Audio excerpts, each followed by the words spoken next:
तर म्हणले तर आरशात केस सेट करायचं लय तरी मागचं कोण आहे रे? तू है कौन? चिकना दिसते म्हणलेलं आहे त्याला.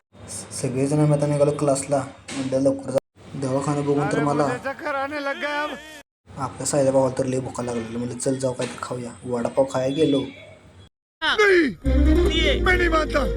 एक वडापाव हा 25 रुपयाला होता. म्हणलं जाऊन दे आता. एका वडापाव तो पोट भरलं. टेस्ट चालत होती. वडापावाला काका कस्टमरला वडा नाता नव्हतं. परत तिथनं पुढं आलं तर ब्रिज आला. म्हटलं झाडात ब्रिज आहे का ब्रिजमध्ये झाड आहे काय आम्हाला कळत नव्हतं. दप्तर बघून तर आम्हाला तर आत्ता शाळेची आठवण लागलेली. तिथनं पुढं आलं झेरॉक्स काढायला. झेरॉक्स काढायला इतकं गर्दी. पैसे काढले तर झेरॉक्स काढते ती. तिथनं आम्ही सगळे गेलो आमच्या क्लासकडे. क्लासमध्ये गेल्यावर सगळी चेकाळलेली खूप. पीसी सेटअप बघून तर मी काय प्रेमातच पडलो पीसीच्या. गडी तर बाहेरून अभ्यास करत बसला. तिथं लिहायला टाईम भेटला ना मी इथं लिहिते. काका बरोबर रोटी म्हणलं लवकर करा लय भुका लागला सगळ्यांना.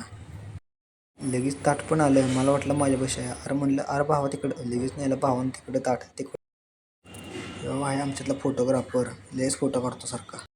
हे भगवान ये क्या हो रहा है? सगळ्यांनाच लय भुका लागलेल्या. सगळी बाकासुरगत खात होती. ते चालला बेलाचा मॅटर. म्हणलं चला आपण बडीशेप खाऊन घ्यावे. तुम्ही तुमचं मिटवून घ्या. घरून पैसे येऊन बघतो तर राहिलं इथं. म्हणलं डीजेचा लय मोठा माहोल दिसतो. पुढे जाऊन बघतो तर काय त्यांची सगळी फॅमिलीच नसते. म्हणलं आता आपल्याला काय नाचा भेटत नाही. वरून बघतो तर आलं हे ना कधी बियाणं आणला काय कळलंच नाही. आणि एकटाच पितो बघा. सगळ्यांना म्हणलं चला आता नाचू मस्त मध्ये एन्जॉय बघा डान्स येऊ. आईला म्हणलं ह्याला का झाली आज का झोपली. मोबाईल बघत झोपला वे बरं.